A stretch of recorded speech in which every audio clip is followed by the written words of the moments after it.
যুদ্ধবিরতির পর পরমাণু কর্মসূচি নিয়ে নতুন ঘোষণা দিয়েছে ইরান। দেশটির পারমাণবিক সংস্থার প্রধান মোহাম্মদ ইসলামি এই ঘোষণা দিয়েছেন। ইরানে আর বোমা না ফেলতে ইসরায়েলকে ট্রাম্পের কড়া হুঁশিয়ারি। মঙ্গলবার নিজের মালিকানাধীন সামাজিক যোগাযোগ মাধ্যম ট্রুথ সোশ্যালে তিনি এই হুঁশিয়ারি দেন। গুম প্রতিরোধে শীঘ্রই আইন প্রণয়ন করা হবে বলেছেন আইন উপদেষ্টা আসিফ নজরুল।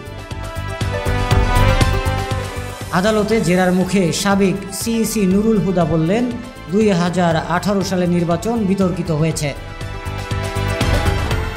অবশেষে স্বর্ণের দাম কমানোর সিদ্ধান্ত নিয়েছে বাংলাদেশ জুয়েলার্স অ্যাসোসিয়েশন। এবার ভরিতে 1668 টাকা কমিয়ে 22 ক্যারেটের এক ভরি স্বর্ণের দাম 1,72,860 টাকা নির্ধারণ করেছে সংগঠনটি। টিউলিপ বাংলাদেশের নাগরিক, দেশে এসেই তাকে মামলা লড়তে হবে বললেন দুদক চেয়ারম্যান। দেশে গত 24 ঘন্টায় 21 জনের শরীরে করোনা ভাইরাস শনাক্ত হয়েছে। শনাক্তের হার 4.76%।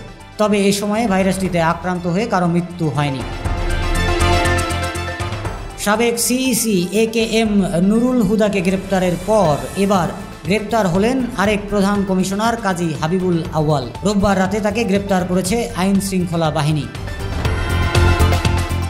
বাংলাদেশ জামায়াতে ইসলামী দাঁড়িপাল্লা প্রতীক সহ নির্বাচন কমিশনের নিবন্ধন ফিরে পেয়েছে। মঙ্গলবার বিকেলে এ সংক্রান্ত এক প্রজ্ঞাপন জারি করে নির্বাচন কমিশন। বাংলাদেশে আনুষ্ঠানিকভাবে চালু হলো গুগলের ডিজিটাল লেনদেন সেবা গুগল পে। গুগল, মাস্টারকার্ড ও ভিসার সহযোগিতায় এই সেবা চালু করেছে সিটি ব্যাংক PLC।